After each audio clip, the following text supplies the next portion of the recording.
नमस्कार दोस्तों, welcome back to your own channel A Capital. So guys, इस video में हम डिस्कशन करने वाले हैं बैंक निफ्टी का फ्राइडे का प्रेडिक्शन। अब बैंक निफ्टी आज निफ्टी की एक्सपायरी थी, वो भी मंथली एक्सपायरी थी।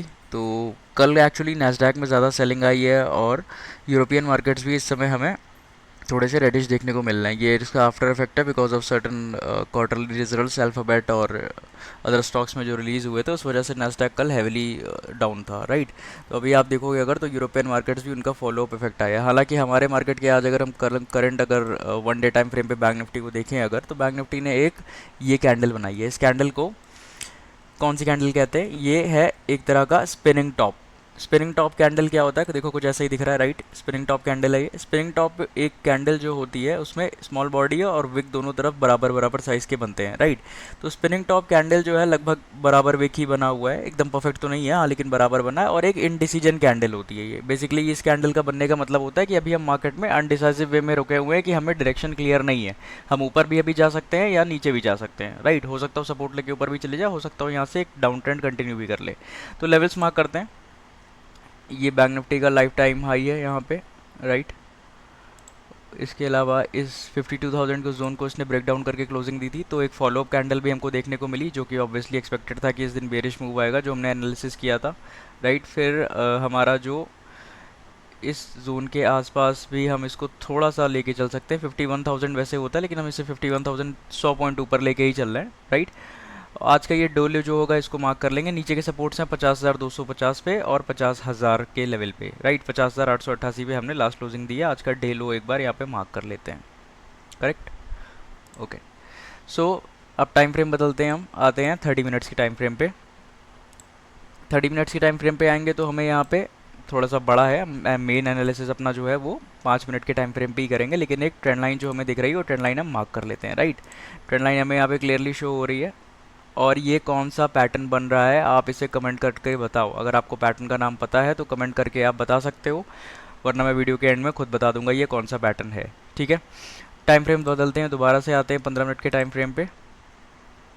15 मिनट के टाइम फ्रेम पे भी ये पैटर्न जो बना हुआ है स्ट्रिक्टली ये से फॉलो कर रहा है, राइट।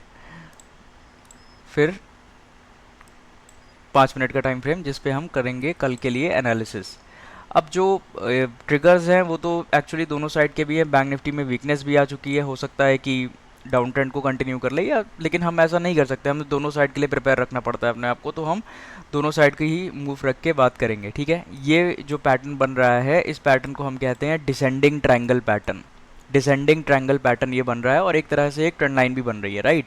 अगर डिसेंडिंग ट्रायंगल आप नहीं भी इसे मानना चाहते हो तो आप इस ट्रेंड लाइन को मान सकते हो कि ये ट्रेंड लाइन को रिस्पेक्ट करते हुए जा रहा है। ये चीज़ रेजिस्टेंस लेके नीचे आ रहा है, फिर यहीं से रेजिस्टेंस लेके नीचे, फिर यहीं से रेजिस्टेंस लेके नीचे हुआ। आज भी इसी ट्रेंड लाइन के आसपास हमारा कल का एनालिसिस इसमें काम करेगा। 5 मिनट का टाइम फ्रेम हमने बैंक निफ्टी का यहाँ पे लगा दिया है और अब आते हैं कि कल के लेवल्स किस तरह से काम कर सकते हैं। प्रीवियस डे हाई को भी कंसिडरेशन में लेंगे और प्रीवियस डे क्लोजिंग को भी कंसिडरेशन में लेंगे, राइट। सो आप यहाँ पे अब चेक करो अगर, तो कल का जो एनालिसिस होगा हम इसे बहुत सिंपल रखने की कोशिश करेंगे। ये जो ट्रेंड लाइन जा रही है बैंक निफ्टी की, इस ट्रेंड लाइन के बीच में यहाँ पे इसने गैप डाउन फ्लैट या फिर गैप डाउन ओपनिंग दे दी, फ्लैट ओपनिंग दी या गैप डाउन, थोड़ी बहुत गैप डाउन ओपनिंग, 100-150 पॉइंट की गैप डाउन ओपनिंग या फ्लैट ओपनिंग दे दी। तो जब तक ये इस जोन के बीच में घूमेगा, इस जोन के बीच में जब तक ये घूमते रहेगा हम एंट्री नहीं करेंगे। जब इस नीचे वाली ये प्रीवियस डे लो जो बना है यहाँ पे, प्रीवियस डे लो को जब ये ब्रेक डाउन देगा नीचे की तरफ और यहाँ पे एक ब्रेकडाउन देने के बाद क्लोजिंग आएगी और थोड़ी देर रुका रहेगा, थोड़ी देर रुका रहेगा, लगभग 5-4 कैंडल जब बनाएगा, राइट, 4 कैंडल 6 कैंडल जब बनाएगा, और फिर हम यहाँ पे जब कंफर्मेशन आएगा तब हम नीचे की तरफ की ट्रेड में बैठेंगे, जिसमें फर्स्ट टारगेट हम लेके चलेंगे 50,250 का डिसेंडिंग ट्रायंगल पैटर्न के हिसाब से। फिर नेक्स्ट टारगेट अगर आप रिस्की हो तो 50,000 जोन तक का भी रख सकते हो, राइट। तो ये एनालिसिस डाउन साइड फ्लैट के केस में और अगर गैप डाउन मिलता है उस केस में। तो ये जो चैनल जैसा पैटर्न बना हुआ है, इस चैनल के जब तक ये बीच में घूमेगा तब तक आप कहीं भी इसमें एंट्री नहीं करोगे, जब तक इस चैनल के बीच में ये चल रहा है, ठीक है।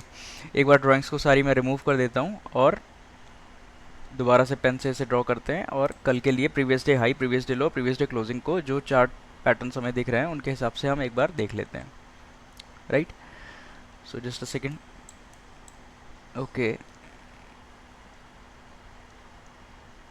ये रहा हमारा वो ट्रेंड लाइन जो इसे फॉलो कर रहा है। ये हमारा प्रीवियस डे हाईज हो गया, ये हमारा प्रीवियस डे क्लोजिंग हो गया, राइट, और ये हमारा हो गया प्रीवियस डे लो।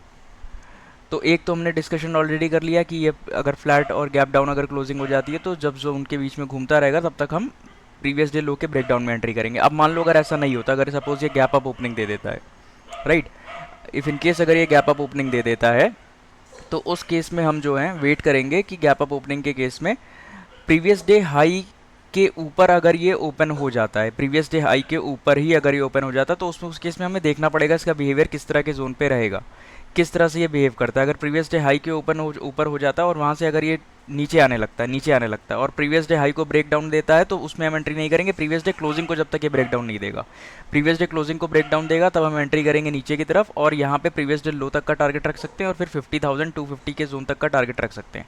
अब अगर गैप अप के केस में अपसाइड पे एंट्री करनी है तो यहाँ पे इसको नीचे आना होगा और रिवर्सल का साइन देना होगा, मतलब ऐसे यहाँ पे आ रहा हो और इस तरह से कोई ऐसे पैटर्न बनाए, इस तरह से ऐसे कोई पैटर्न बनाए और रिवर्स करके घूमे ऊपर की तरफ, तो फिर ट्रेडिंग डे हाई जो भी होगा, जो भी ट्रेडिंग डे हाई बना होगा, उस ट्रेडिंग डे हाई का जब ब्रेकआउट मिलेगा ऊपर की तरफ तब हम एंट्री करेंगे। उसमें हम टारगेट्स रख सकते हैं यहाँ पे 51,000, जो भी ट्रेडिंग डे हाई का ब्रेकआउट मिलेगा उसका ऊपर जैसे ही वो जाने लगेगा तो हम उसमें टारगेट रखेंगे 51,800 के जोन्स तक का, यहाँ तक का टारगेट हम रख के ट्रेड कर सकते हैं। और अगर आप रिस्की ट्रेडर हो तो आप यहाँ तक का भी टारगेट रख सकते हो जो कि हो जाएगा 52,100 के आसपास, राइट।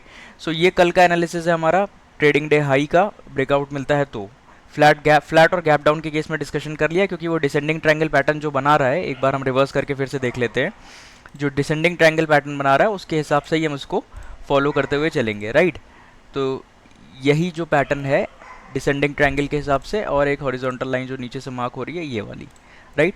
सो फ्लैट और गैप डाउन के केस में क्या करना है आपको पता है, अगर गैप अप ओपनिंग हो जाती है तो प्रीवियस डे हाई और प्रीवियस डे क्लोजिंग को आप मार्क करके चलोगे। अगर गैप अप ओपनिंग हो जाती है और रिवर्सल अपसाइड की ट्रेड लेनी है तो ट्रेडिंग डे हाई जो भी बना होगा, जो भी ट्रेडिंग डे हाई बना होगा उसके ब्रेकआउट पे एंट्री बनेगी, राइट। सो ये हमारा सिंपल सा एनालिसिस था guys. Do like the video, subscribe the channel as well. Thank you, thanks for watching.